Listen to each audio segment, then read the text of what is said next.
Sometimes I wake up with the feeling that I'm already late. Not late for something specific, just late. Before I even stand up, before the day begins, there's already a quiet pressure sitting in my chest. I check my phone before I check the sky. Messages, notifications, numbers moving, and suddenly the day feels like it has started without asking me.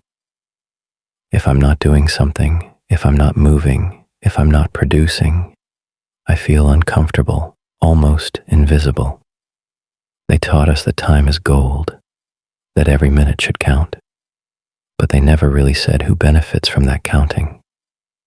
Rest feels suspicious, as if stopping were a small failure, as if slowing down meant falling behind. And yet, every time I stop, even briefly, something changes. The noise softens, the pressure loosens. For a moment, I feel present, not useful, not efficient, just here. Byung-Chul Han once wrote, "We are no longer subjugated by others, but by ourselves." Maybe that's why doing nothing feels so heavy. Maybe that's why even silence feels like guilt. At some point, we stopped asking why we were moving. We built systems to save time, and then we organized our lives around them. Desks, screens, schedules, notifications, everything aligned, everything efficient. The spaces are ready before we arrive.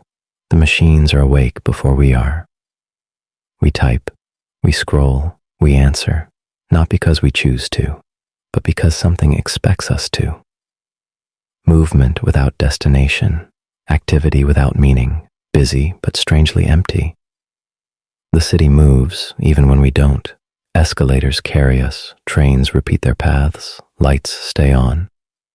Everything continues, whether we are present or not. We are told this is efficiency, that this is progress, that this is normal. But something feels wrong. Not loud, not dramatic, just tiring. Byung-Chul Han writes that today we no longer face an external master. We have become our own. We push ourselves, we optimize ourselves, we exhaust ourselves. And when the space finally empties, when the lights stay on after we leave, the system rests. We don't. Not everything has to be optimized. Not every moment needs to be useful. We have learned to measure our lives in output and results. But there are things that lose their meaning when they are measured. There is a quiet resistance in doing less, in stopping, even briefly, without explanation. We don't have to escape the system to loosen its grip. Sometimes it's enough to notice the pressure, to name it, to allow ourselves not to respond immediately, to let a moment remain unproductive. Rest is not a reward. It is a condition for being human. And in that small space where nothing is demanded, where no performance is required, something else can finally begin. Maybe the problem is not that we are tired. Maybe we are tired because we forgot how to stop. Not to quit. Not to escape. Just to remain for a moment without direction. Nothing to achieve. Nothing to prove. Just being here.